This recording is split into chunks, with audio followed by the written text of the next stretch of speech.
Hi, I'm Dr. Molly Sears, and I wanted to share with you guys what a sample genetic interpretation report might look like for you. So we're just going to go through this pretty quickly so you can get an idea.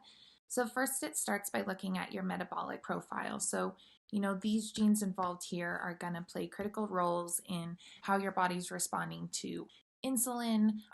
Sensitivity wise, it's going to look at your risk factors for developing conditions like diabetes. We can look at what patterns we're likely to see when you're trying to lose weight, maintain weight, gain weight, etc. The one I like to point out to people is this one right here. So as you can see, the letters here is the gene involved, and then it's followed by the RS number, which is the number assigned to each gene through the Human Genome Project. So it gives a little background information on that gene, and then we're able to look at what the normal allele is versus the variant allele. So for example, with this one, normal allele is A, and the variant allele is a G. So this person is showing that they are AG, which means they have a genetic SNP.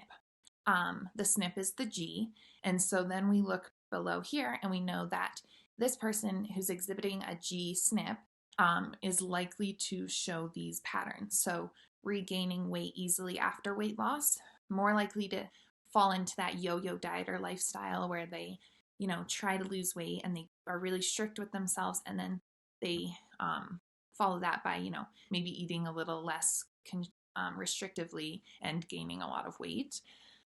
They're going to have more unstable glucose and insulin during weight maintenance, so they might be getting more of that, shakiness, maybe some lightheadedness, hanger, and then they're more likely to have a higher weight and BMI.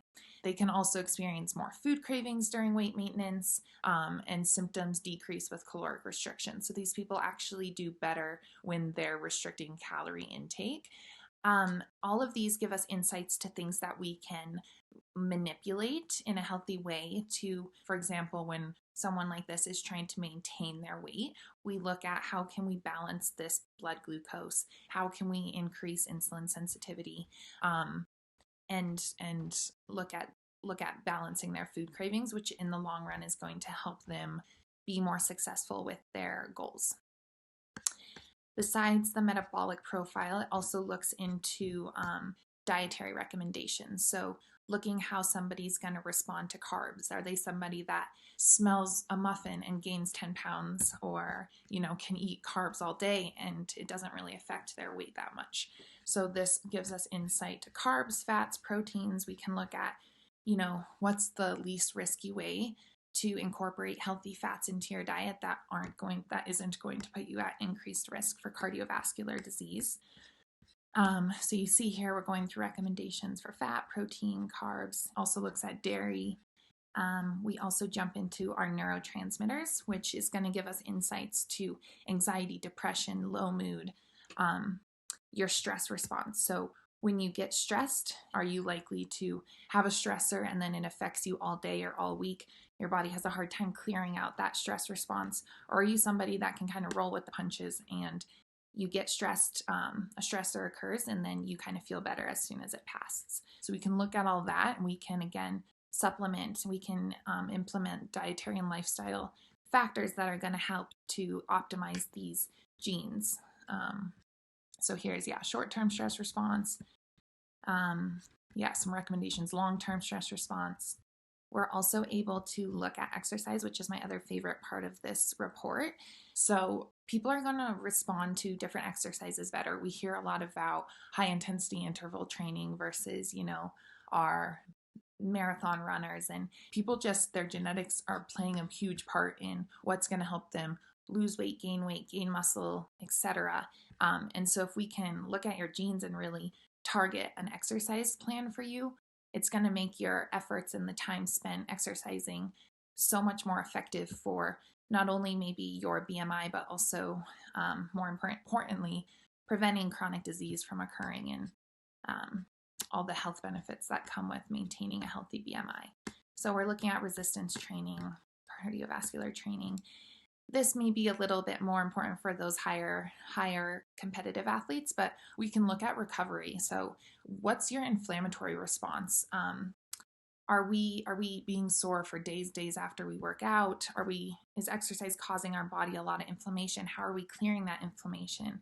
You see here our IL-6, it's looking at, it's going to go through our immune response. So how is our body able to fight against bacterial infections, viral infections? What cascade of events is happening after a bacterial infection or a viral infection that our genes are controlling, and how can we optimize that? You see here the immunity profile, inflammation profile, and we also get into our detoxification, which can be critical for hormonal health. We can't control all of the toxins that are in our environment right now. We can do our best, but the fact of the matter is we're living in a pretty polluted society.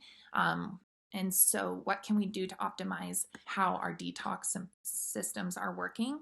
And at a genetic level, what are we predisposed to having challenges with? So you can see here, detox. It looks into vitamins, minerals, methylation. Again, can play a huge role in our hormone health.